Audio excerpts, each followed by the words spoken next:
Don't do the Doug voice, don't do the Doug voice, don't do the Doug voice. This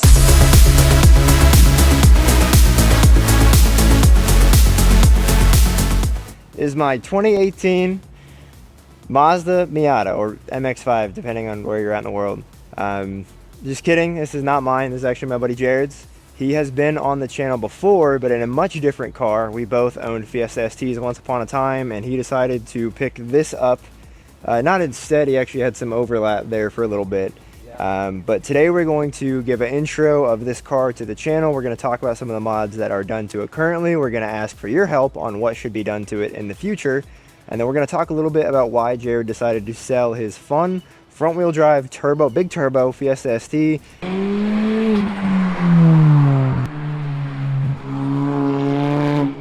And get a rear-wheel drive, less practical car instead.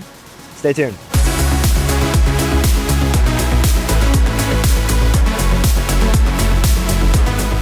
As previously mentioned, this is my 2018 ND1 Mazda Miata MX-5 in a, what I think, beautiful spec. It's the ceramic metallic with the dark cherry red top, and my favorite part of the top, not only is it manual, which I didn't know before I bought it, super nice and convenient, it actually matches the stitching on the steering wheel, the seats, the shift knob, the handbrake, all around the car. And that's not specific to a red top car. All of them have that interior color. Just happened to get the top. It just happens to match the top I got. I have never seen another ND with the red top, and I'm a huge fan of it. I've seen not another one with the red top in person. I've seen a few ceramic metallic cars, which the color was stopped in 19, so this is the second to last year you could get it in this color.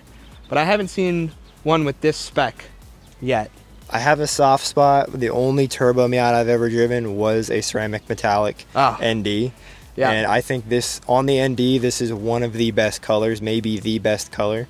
So I think spec-wise, this is just incredible. It's a wonderful, wonderful spec. Oh yeah, when I found this thing on cars.com and I saw the red top, I was like, sold, I'm gonna buy this. I didn't even know the color was ceramic. I thought it was white when I bought it, because online it kind of looks a little white. And when I showed up in person, I was like, oh. In direct sunlight, it definitely, like, it doesn't always photograph as like the grayish hue that it has. Yes. So 2018 MX-5 Miata. Yep. And it is a ceramic metallic with the red top. Yep. And then on the interior, we have the cloth seats, which if you're really into the NDs, you'll know cloth seats mean within the club spec, it is the base trim in the club, I don't know, base option. Yeah, so this is a club car, if you couldn't tell by the aero package up front. Factory club aero, which is super cool. So, yes, so within the club you can get 3 different trims. This is, I guess, the base trim, which is just base wheels, base seats. You can get them with BBS wheels and Brembo brakes around. And then you can get it with BBS wheels, Brembo brakes, and Recaro bucket seats. And that was available in an ND1 as well as an ND2, but this one is just the base club. But you still get Bilstein struts. Yep, Bilstein. And then you get the LSD, which I think the LSD in a Miata is arguably the most important part of it. It makes the driving difference. And the Sport doesn't have that, no, right? And neither does the Grand Touring. Really? Of the ND1s. Of the ND1. ND2s, starting in like 21, the manual cars got an LSD from factory. They call it like a GTS now. Interesting. Okay. But so of the time, the club is definitely the more like sporty oriented trim for the ND1s. Yes, for sure. And I think within that, of all the available ND models, if you're looking for an ND1, get the club. Doesn't matter what trim within, just get the club, because you'll get the limited slip diff. Yes, and absolutely. the Bilstein struts, which I've heard mixed things about, like longevity of the Bilstein struts, but they ride pretty well, right? Yeah, no, I'm very confident in them. The community, if you're like tracking the car, apparently they're a little roly-poly as well as the chassis, but I feel like it's hard to find a stock Miata that isn't it's kind of like a little rolly thing. Whenever you drive it hard in stock form. Yeah. But cool, so that's stock, and then really quick, so that was the Sport doesn't have LSD, and the Grand Touring kind of has more creature comforts. Yeah, that's gonna come with factory leather seats. Honestly, I don't really know much else about the Grand Touring If because you I know totally more- never considered it. If you know more about the Grand Touring and all Yeah. the differences, put it in the comments below. It's not the first time we're going to ask for input in this video. Yeah. But yeah, so 2018 ND1 in the club trim. And if you're at all familiar with the Miatas, I feel like throughout all the generations, they have a fairly kind of similar like tier. Because I know in the NC, it's kind of similar where I don't think they call it the sport. Maybe that is. No, it is still the sport in the NC. And there's a club. And then there's the club and the Grand Touring. Yep. And Jordan's is a special edition, which is like a combination. So they sometimes throw those in there, which is super fun. Yeah. But cool. So that's everything you need to know about the spec of this car. But when you bought it, you didn't quite know how modified it already was. No, I did not. No, So- I bought this car. The dealership had advertised it as certified pre-owned, and then it was not able to be certified pre-owned. And I'm not mad about it. It's actually got some nice little tasteful upgrades, things that I probably would have done myself anyway. So The first thing, and we actually just talking about this before we turn the camera on, we don't know if it's lowered. yes, Facebook seems to not know if it's lowered either. I've been told that it is lowered. I've been told that it's stock. I've been told that the front looks lifted. So we've had some crazy opinions. So if you can tell what the gap looks like on a stock ND, please tell me. we've already looked at the springs, and I'll see if I can pick it up on camera. But They're just gray they're or just black. gray or black. Nothing. Oh, maybe silver. I don't know. Maybe the camera's picking on a little bit more. Oh yeah. But if you are familiar with a silver lowering spring, that's a mod, because it's definitely not a big drop. If it's lowered, it's Yes, only a if little it's bit. lowered, it's barely, maybe an inch. If you have any idea, let us know. But the mods we do know about. Yeah. So it has, at least we'll start with the aesthetics of it. It's got LED little things on the side. Yep. It's got smoked markers. Smoked markers here. Even up front, right? These were not smoked from the factory. Yes, those were not smoked from the factory either. And then the ones in the rear too, which I think is a really nice touch. It kind of matches the already like darker accents, like the black mirrors that were factory. And then the appearance kit that was also factory. And then we also found out recently that you have an aftermarket grille up front too, right? Yep. I had no idea what an ND Miata looked like to begin with, so I thought this was factory. Turns out it's the spider grill that the club, like the spec Miata cars, like they run a grill similar to this. I'm really pleased with it actually. It's I think it cool. looks great. Yeah. I think it looks a lot better. So. And then let's see, on the aesthetic side, it's really on the outside, it's just smoked indicators. Sequential turn signals. Oh, and yeah, sequential turn signals in the rear. Yep. Throw up some B-roll on those. And then, yeah, it's the stubby antenna. Yep. Everybody's got to have the stubby if you don't already. And then, yeah, it might look like it, but this is actually the spoiler in the back and then the splitter up front are all part of the factory appearance package, right? Yes. So that's pretty nifty. Another reason to get the club. Another mod that this car did have, which it no longer does have, is underglow. It did have underglow. We I found found remnants underglow in the of car. that, It wasn't working, but it did have underglow underneath the car. which is sick. And then performance-wise, nothing too crazy. It has a little engine intake. Engine intake, and then maybe some other little things here and there, but it looks pretty stock for the most part, pretty tidy. Yeah, there's definitely nothing else going on under the hood there, I don't imagine. I mean, stock headers. It's definitely got a stock exhaust. Yeah. Some people will say the engine probably doesn't do very much, and it probably doesn't, but it sounds all right. It's got some Yeah. little induction Not noises. not bad. I heard you showing up, and then Did you? I think the other thing is you think that there might have been aftermarket seats in here at one point. Yep, because I'm a tall person, so I was a little worried about how I'd fit in the car. And when I got in, I actually fit very nice on the headroom. So then I Jared- went to slide my seat back, And there's no. and the seat's not on rails. So The previous owner removed the seat rails. So from the it could have car. been a couple things. They could have dropped the seat because maybe they were also a tall guy. Yep. Or tall gal. Or they had an aftermarket seat in here, and then they just didn't they maybe took the slider with them if they put the slider on the aftermarket seat. Who Metal knows? lock. But I fit in the car, and that's all that matters. I'm the only one who drives Jared fits well, and then for the people, you're like, what, 6'1", 6'2"? Yep, 6'1". So, I don't know. Once again, Miata community, chime in. If this is not normal, if this much headroom is not normal, let us know. Oh, I know. That I know. There's no seats in here. And then my personal favorite mod that the previous owner did is a short throw shifter. Which is quite nice. Sounds super nice, super notchy. It Not does. so short to where you can't find gears, because when Jordan first put his Cobalt unit in, it was like so short to the point of like you were accidentally throwing it in third when you're trying to get to fifth. Yep. And this is like, I'd say, really nice balance. It felt very similar to like the difference of the short throw in my Fiesta versus the stock throw in your Fiesta, where it was like a little bit, but not a lot. Yep. It does have this typical ND1 problem where it doesn't like going into first very much, even when it's warm. It just doesn't like to grab. You got to go to third or blip the gas first. But other than that, it's a little noisy too. But other than that, it feels just phenomenal.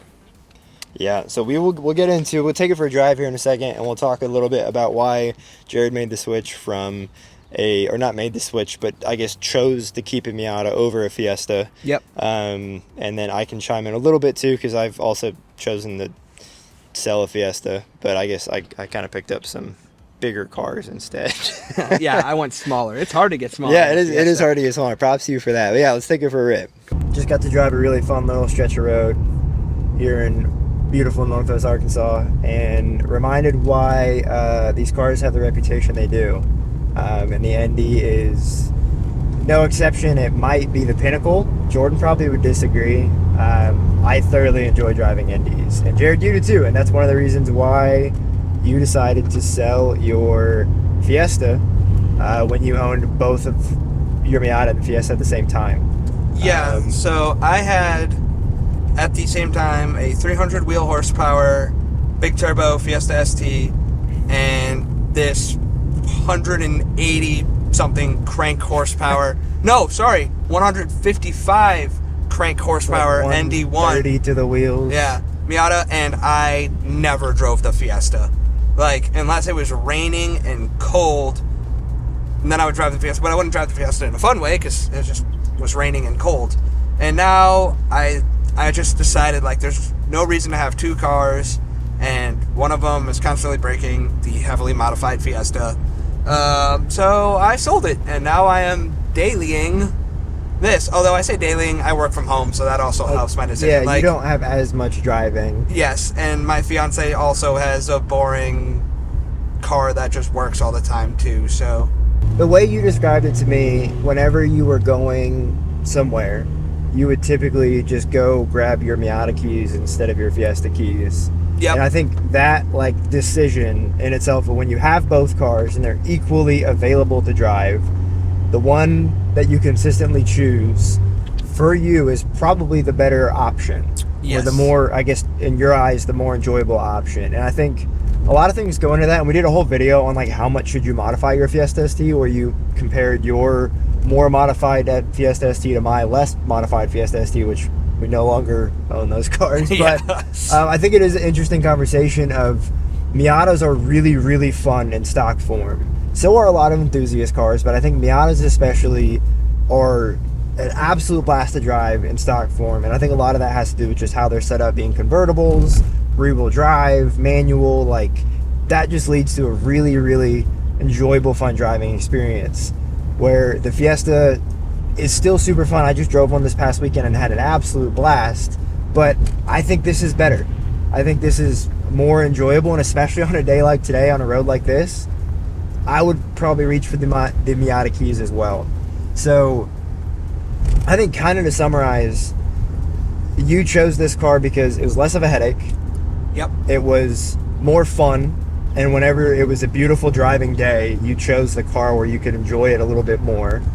And then owning two cars that do kind of similar things, like both cars are considered to be fun, like enthusiast-oriented driving cars, you chose the more fun, maybe more enthusiast-oriented. I don't know. So I think there's a lot to be said there.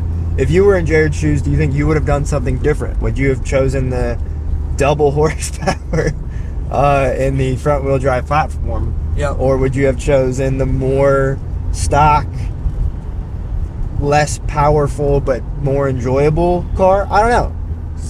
Interesting questions to ask, but yeah, I think.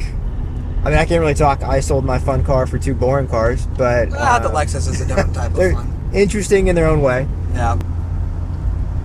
Now that we've covered what this car is, we've talked about why you decided to keep it instead of your Fiesta ST. Let's talk a little bit about future build plans.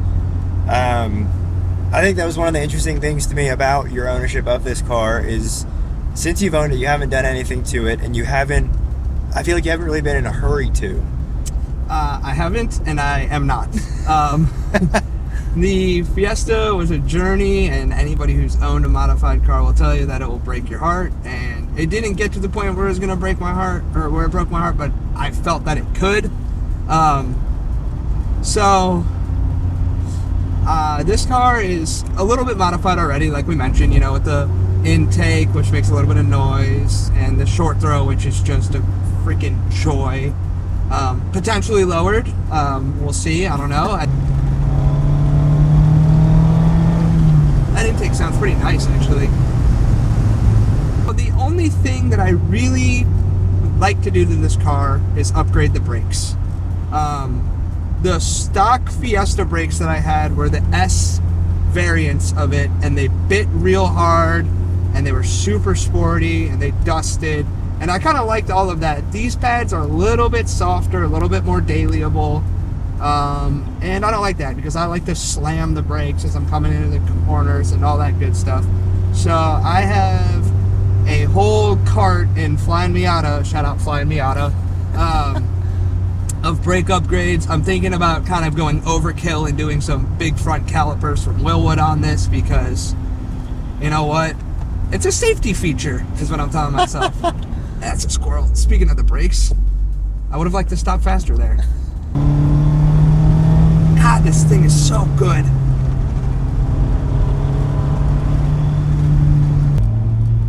And then possibly some sway bars, also from Flying Miata. So you have no power adding plans, mostly just like handling, braking. Oh yeah, I mean, even if you wanted to spend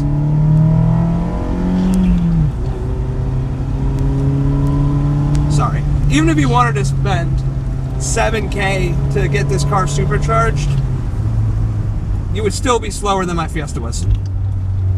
So, to me, it's not worth all of that money just to be slow. Juice isn't worth the squeeze. You're kind of leaning into the fun factor of it by improving suspension, improving handling, improving braking. You're kind of leaning into the Miata ethos, if you will. Oh yeah. And I'm not sure if you guys can hear, but this gearbox whines a little bit, and ND1s are known to kind of torch transes. So I kind of have that in the back pocket, like, if it ever needs a transmission, it needs a transmission. Little EG hatch getting in. We are not an ND Miata channel, at least not yet. We are very NC Miata focused. So if there's any mods that we're missing that you think Jared should do, put them in the comments. Let us know. I know there's kind of the basic mods most people do to NCs. I don't even know what those are for the ND.